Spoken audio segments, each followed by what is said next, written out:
शामली कार्यालय के इस बहुत ही खूबसूरत उद्घाटन पर मौजूद यहाँ पर हमारे अध्यक्ष राजेंद्र विदुर जी,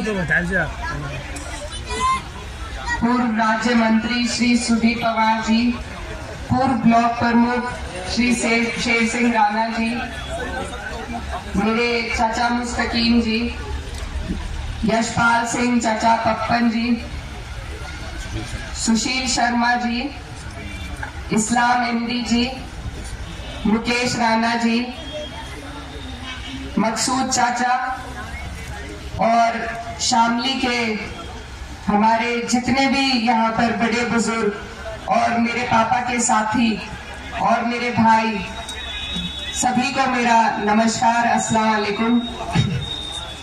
आज थोड़ा गला खराब है, पहले माफी चाहती हूँ। मुझसे पहले जो हमारे पूर्व में सभी वरिष्ठ लोग पार्टी के और हमारे जिले के नेतागण जो आपको बातें बता गए हैं, तो हालात साफ है, आपको देश के हालातों का सही जायजा है। और मैं इस पे बस यही कहना चाहती हूँ कि सूरज के खुदाओं की ये कोर निगाही है, सूरज के खुदाओं की ये कोर निगाही है। महलों में उजाला है, कुटियों में सिहाई है, महसूस ये होता है ये दौरे तबाही है, शीशे की अदालत है और पत्थर की गवाही है। जिंदाबाद, जिंदाबाद। तो जो देश में हालात चल रहे हैं और जिस तरीके से सरकार हमारे देश को लेकर चल रही है, आप लोग उससे वाकिफ हैं। और आज जो हम यहाँ इकट्ठा हुए हैं, तो लोकसभा का चुनाव है, मकसद आपके सामने है कि हमें ये तानाशाहों की सरकार को बदलना है। ये सरकार 10 साल से हमारे ऊपर है, हमारे ऊपर काबिज है, न किसी की सुनवाई हुई है, न किसी के लिए कोई काम हुआ है, न कोई योजना बनाई गई है। तो जो व्यवस्था इतनी बिगड़ जाती है, उसमें सुधार लाने के लिए बदलाव लाना जरूरी है। और बदलाव का आपके हमारे पास सिर्फ एक ही माध्यम है, हमारा वोट है। हम सिर्फ अपने वोट से बदला ले सकते हैं। और आने वाली 19 तारीख है, जो आपके लोकतंत्र का जश्न है, आपका वोट का अधिकार है, आपको उस दिन उसे इस्तेमाल करना है।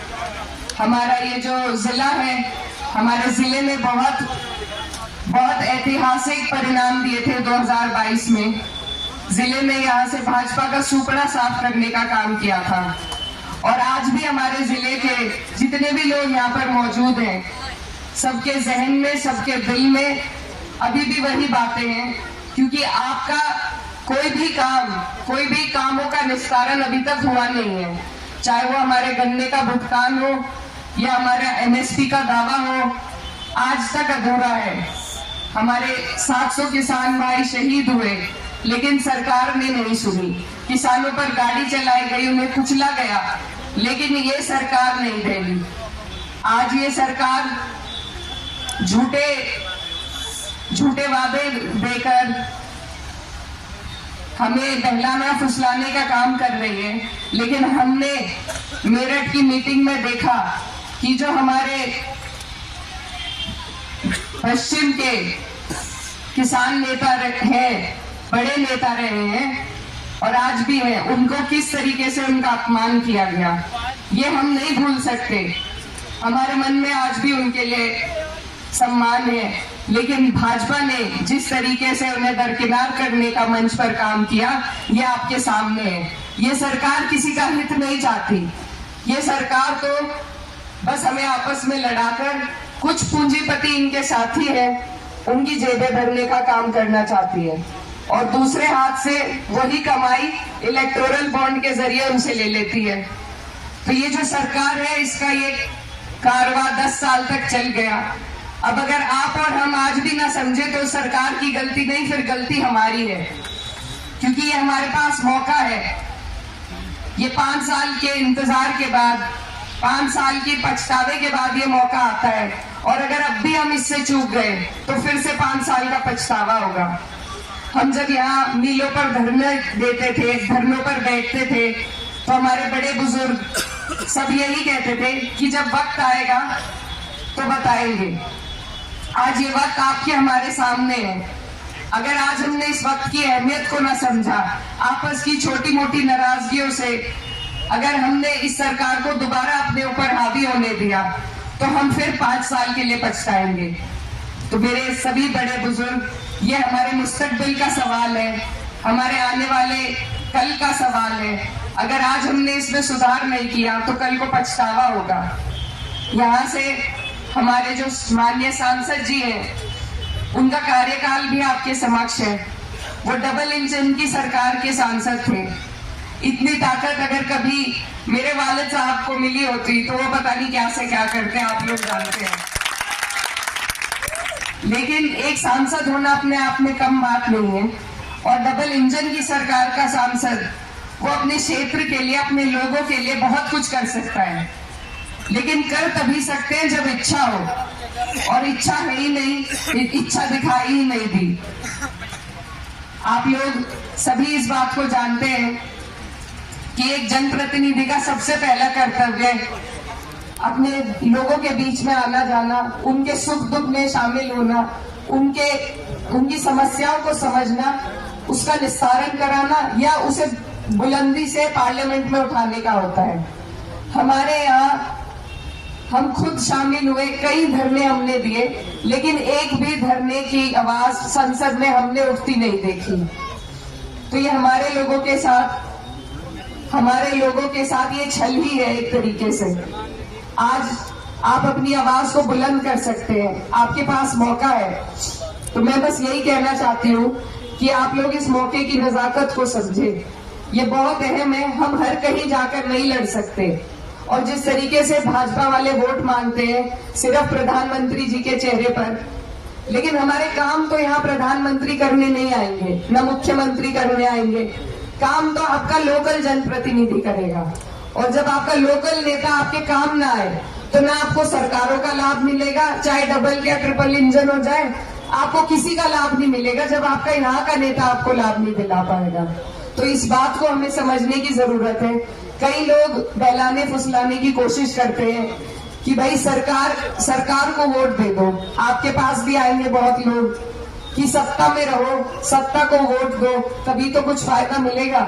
लेकिन मैं आपसे सबसे पूछना चाहती हूँ, अब तक भी सत्ता में यहाँ पर भाजपा वाले रहे, 10 साल रहे, आपको कुछ फायदा मिला? कोई आपके काम आया? तो इसमें सोचने की यही बात है कि सत्ता को वोट देकर फायदा तब है जब आपकी अगुवाई करने वाला आदमी मजबूत हो। तो ये उसी का चुनाव है। हम हर सीट पर जाकर नहीं लड़ सकते, हम सिर्फ अपनी सीट पर लड़ सकते हैं, अपनी सीट पर मजबूती ले सकते हैं। तो हमें अपनी कैराना सीट को ही मजबूत करने का काम करना है, और ये सीट आप लोग बड़े हैं, आपके सहारे से ही ये मजबूती मिल पाएगी।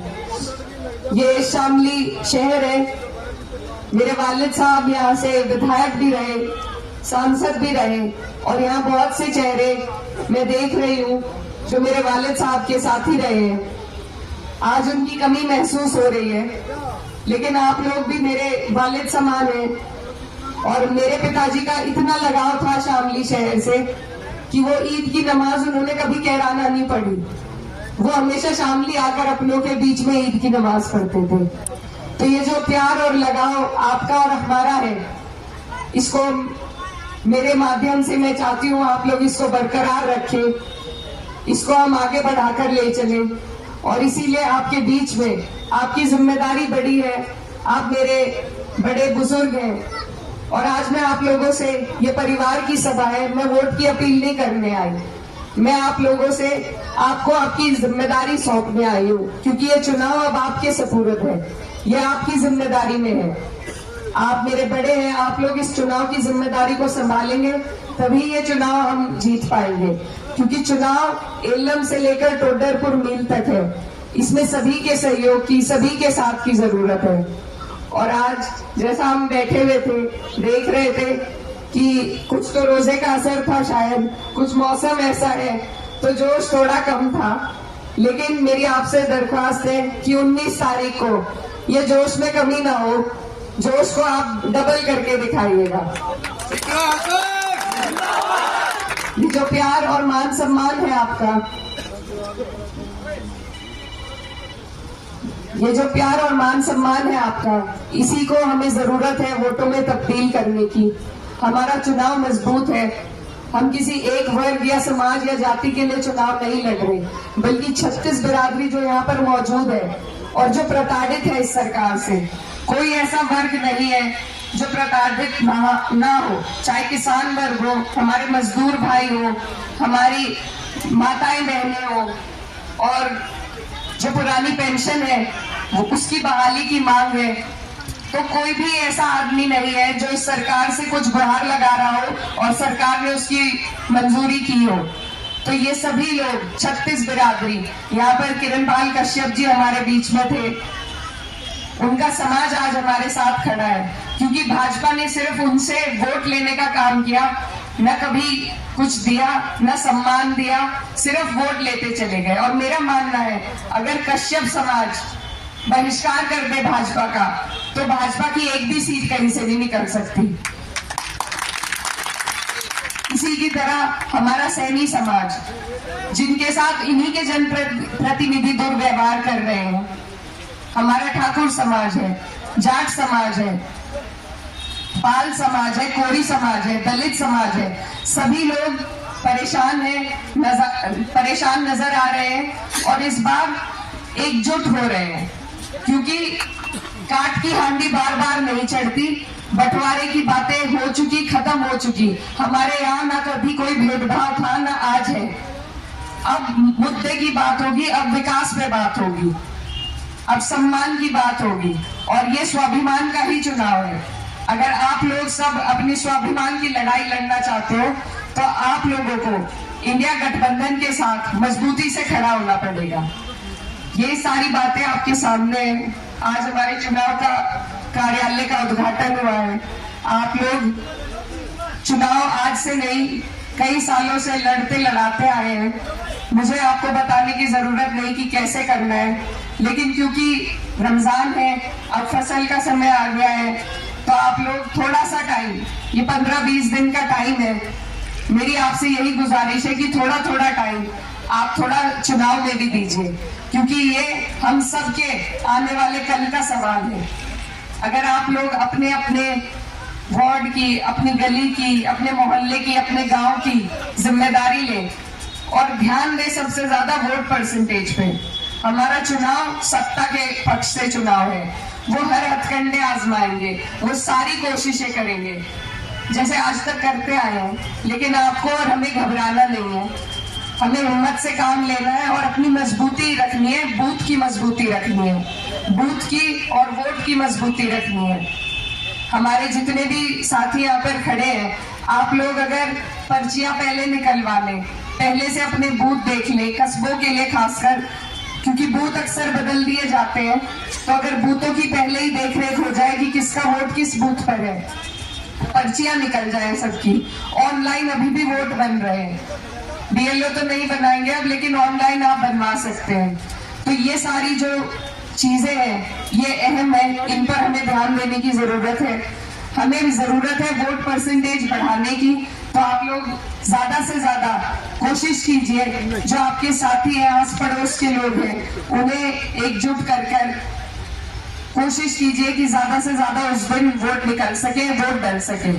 और एक और तरीका है वोट को बढ़ाने का, ईद का वक्त है, त्योहार है हमारा, सभी लोग जितने भी हमारे यहाँ के लोग बाहर काम करने गए हैं, मुझे उम्मीद है कि ईद पर घर आएंगे।